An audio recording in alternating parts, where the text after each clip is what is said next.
Bismillahirrahmanirrahim. Alhamdulillahi Rabbil Alamin. Wa salatu wa salamu ala Sayyidina wa Nabiyyina Muhammad wa ala alihi tayyibin at-tahirin wa sahbihi al-muntajibin wa ala al-jami' al-anbiya illahi wal mursalin. Me emrin e Allahut, të gjithë mëshirshëm të mëshirëplotit, falënderimet më të sinqerta janë për Allahun e madhruar. Paqja e bekimet e Allahut qofshin mbi profetin Muhammed, mbi familjen e tij pastër, mbi shokët e tij të zgjedhur dhe mbi të gjithë të dërguarit e profetët e Allahut.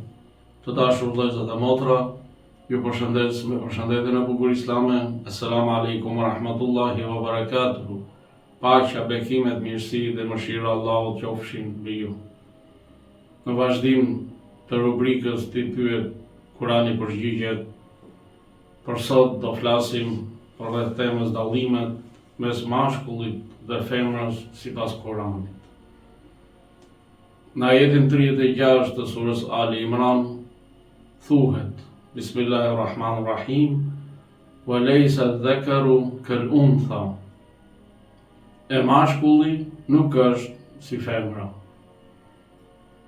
Ky ajet është pjesë e ngjarjes së nënës së Hazreti Mariamës alayhis salam, e cila u zotua ta përkushtonte fëmijën e saj në shërbim të Allahut.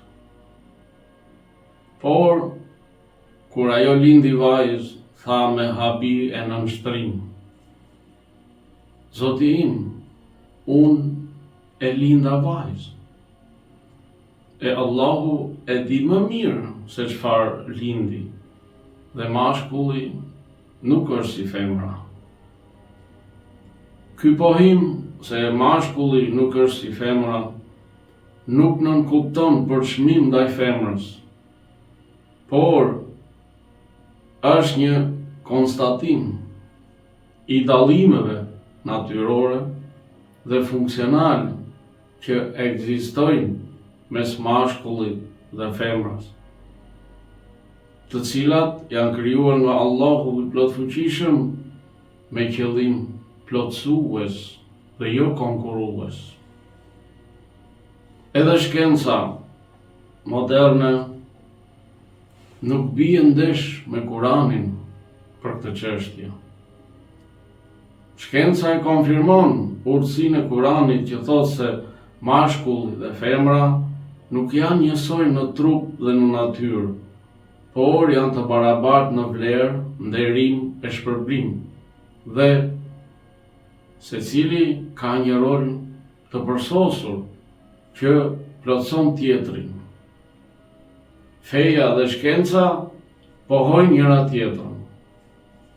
Shumë çështje që Kurani i shenjtë i ka përmendur para më shumë se 14 shekujve, shkenca e sotme i ka zbuluar dhe i ka konfirmuar ato çështje kuranore.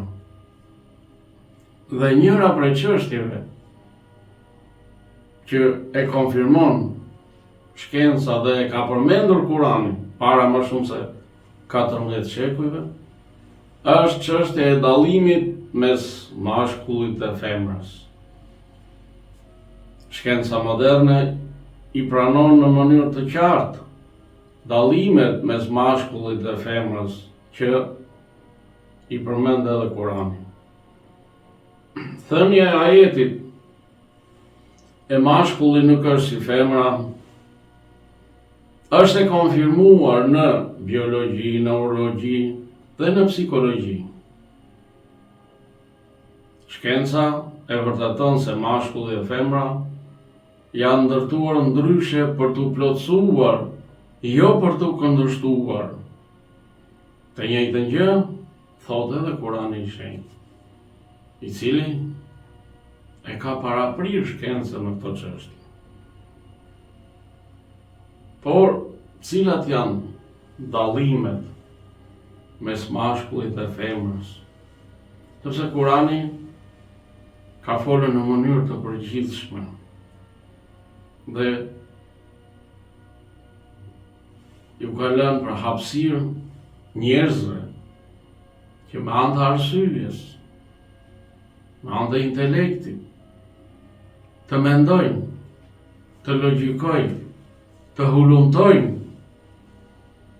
për të sqaruar çështje të ndryshme. Dhe një prej tyre është edhe çështjeva dallimi mes mashkullit dhe femrës. Dallimi i parë në mes mashkullit dhe femrës është dallime fizike dhe biologjike, Pra dallimi fizik dhe biologjik.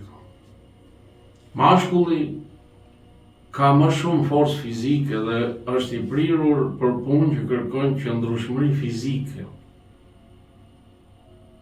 Femra ka ndjeshmëri më të lartë, aftësi për kujdesje dhe një trup të përgatitur për lindje e ushqyerje, role që lidhen pra me mëshirën dhe jetën familjare. Dhe këto i ka konstatuar pra shkenca e sotme. Dallimi i dytë janë dallime në hormone dhe ndërtimin trupor. Sipas shkencës, mashkulli prodhon më shumë testosteron që nxit forcën muskulare, agresivitetin e kontrolluar dhe qëndrueshmërinë fizike. Ndërsa femra prodhon më shumë estrogen dhe progesteron që ndikojnë në butësi, empati dhe përgatitje për shtatzaninë. Të e konfirmojnë pra edhe studimet të ndryshme shkencore. Dallime në sistemin e trurit dhe ndërlidhjet nervore. Studimet të rezonancave magnetike kanë treguar se truri i femrës ka më shumë lidhje midis hemisferës së majtë dhe të djathtë, që ndihmojnë në shprehje emocionale, ndjeshmëri dhe komunikim. Ndërsa truri i mashkullit ka më shumë lidhje brenda secilës hemisferë, që ndihmon në zgjidhjen e problemeve dhe fokusin e thellë logjik. Dallime psikologjike dhe emocionale. Femra është më ndjeshme, më emocionale dhe më e lidhur me ndjenjat, kurse mashkulli priret më shumë drejt arsyes dhe vendimmarrjes në situata të caktuara. Pra, sipas Kuranit, sipas Islamit, femra është më e butë e më e mëshirshme, ndërsa mashkulli më vendimtar dhe mbrojtës. Kjo e bën bashkëpunimin e tyre të domosdoshëm për ekuilibrin e shoqërisë. Dhe këto dallime pra sqarojnë më së miri thënien e ajetit: e mashkulli nuk është si femra. Dallime në përgjegjësi dhe detyra. Në Islam, secili, mashkulli pra dhe femra, ka përgjegjësi që përputhen me natyrën e të saj.